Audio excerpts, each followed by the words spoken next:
துலாம் ராசி. ஸோ துலாம் ராசிக்கு வந்து பார்த்திங்கன்னா உங்களது ராசியாதிபதி சுக்கிரன். அவர் வந்து 8ஆம் அதிபதியாகிறது 3லும் கொஞ்சம் மன உளைச்சல் ஜாஸ்தியாக கொடுப்பார். கொஞ்சம் எமோஷன்ஸ்லாம் வந்து கொஞ்சம் ஜாஸ்தியாக இருக்கிறதான வாய்ப்புகளே கண்டிப்பாக இருக்கும். பட் இருந்தாலும் வந்து பார்த்திங்கன்னா ஒரு 16-17 தேதிக்கு மேலே வந்து கொஞ்சம் ரிலீஃப் கிடைக்கிறதுக்கான வாய்ப்பு இருக்கும். பட் இருந்தாலும் சொத்துக்கள் சம்மந்தமான விஷயங்கள், வண்டி வாகனம்லாம் ஓட்டும்போது கொஞ்சம் கேர்ஃபுல்லாக இருந்துக்கிறது ரொம்ப ரொம்ப நல்லது. அதுக்கப்புறம் 2 அதிபதியான செவ்வாய்.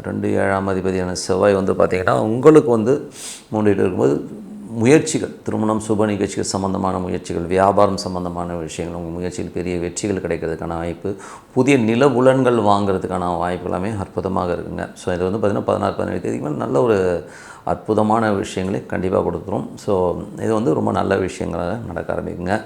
அதுக்கப்புறம் பார்க்கும்போது உங்களுக்கு 3-6ஆம் அதிபதியான குரு. ஸோ 3-6ஆம் அதிபதியான குரு வந்து பார்த்தோம்னா உங்களுக்கு வந்து இப்போ வந்து 9ல் இருக்கும்பொழுது பிரயாணங்கள், நிறைய பிரயாணங்கள், வேலை விஷயமாக நிறைய பிரயாணங்கள், உத்தியோக உயர்வு, அடுத்த லெவல் போகிறது, இதெல்லாமே அற்புதமாக இருக்குங்க.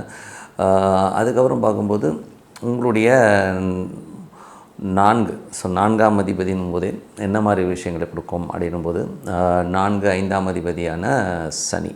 4-5ஆம் அதிபதி சனி வந்து 6ல் இருக்கும்போது லோன் போட்டு ஏதாச்சும் சொத்துக்கள் வாங்கிறதுக்கான வாய்ப்புகளை கண்டிப்பாக ஏற்படுத்தும். ஏதாவது சொத்துக்கள் வாங்கலாம். குழந்தைகளுக்கான ஃப்யூச்சர் பிளான் இதெல்லாமே ரொம்ப அற்புதமாக நடக்கிறதுக்கான வாய்ப்பு ரொம்ப நல்லா இருக்குது.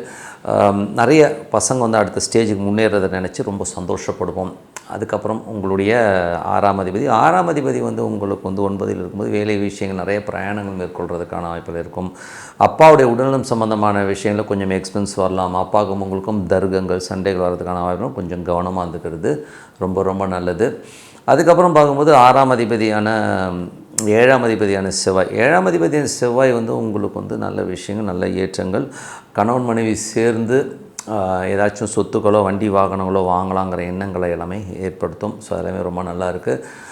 8ஆம் அதிபதியான சுக்கிரன் வந்து பார்த்திங்கன்னா அது வந்து உங்களுக்கு வந்து என்ன மாதிரி விஷயமோ தேவையில்லாத ஒரு இல்யூஷன், சந்தேகங்களை, சின்ன சின்ன சந்தேகங்களை ஏற்படுத்தும். அதுக்கப்புறம் கொஞ்சம் தாயாருடைய விஷயங்களில் வந்து கொஞ்சம் டிஃப்ரென்ஸ் ஆஃப் ஒப்பீனியன் வர்றதுக்கான வாய்ப்பெல்லாம் ஏற்படுத்துனாலும் கொஞ்சம் கவனமாக பார்த்துக்கணும். 9ஆம் அதிபதியான புதன் வந்து பார்த்திங்கன்னா உங்களுக்கு வந்து 3ல் இருக்கும்போது நிறைய பிரயாணங்கள் நல்ல லாபங்கள் வர்றதுக்கான வாய்ப்புகள், புதிய டாக்குமெண்டேஷன் சைன் பண்ணுறது எல்லாமே நல்லாயிருக்கும். அதுக்கப்புறம் பார்க்கும்போது உங்களுக்கு 10ஆம் அதிபதியான சந்திரன் அற்புதமான தொழில் வாய்ப்புகளை கொடுப்பார். அதுக்கப்புறம் பார்க்கும்போது அடுத்த கட்டத்துக்கு முன்னேறதுக்கு புதிய ஒரு விஷயங்களை வந்து சேகரித்து போகிறது எல்லாமே ரொம்ப நல்லா இருக்குங்க.